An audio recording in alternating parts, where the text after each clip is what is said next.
भारत सरकार आता ऑपरेशन सिंदूरचं सत्य संपूर्ण जगाला सांगणार आहे। केंद्राकडून सर्वपक्षीय खासदारांच्या शिष्टमंडळाची स्थापना करण्यात आली आहे। परराष्ट्र मंत्रालयाच्या अधिकाऱ्यांसह शिष्टमंडळ खरं तर विविध देशांना भेट देणार आहे। या शिष्टमंडळात कोण कोण असणार आहे पाहूयात ग्राफिक्सच्या माध्यमातून। यात श्रीकांत शिंदे शिवसेना, सुप्रिया सुळे राष्ट्रवादी, शरदचंद्र पवार पक्ष, शशी थरूर काँग्रेस, रविशंकर प्रसाद भाजप, संजय कुमार झा जनता दल,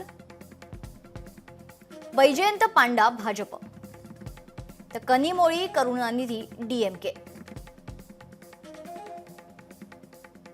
पाकिस्तान कशा प्रकारे टेररिझमला पूर्णपणे स्पॉन्सर करण्याचं काम इतक्या वर्षापासून चालू आहे।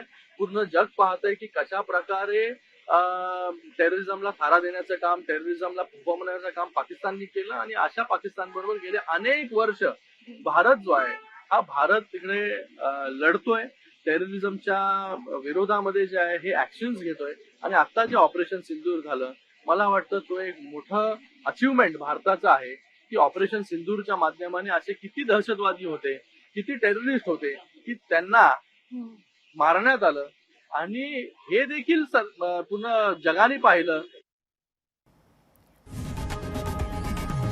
लोकशाही मराठी ऐका, पहा, जागरूक रहा।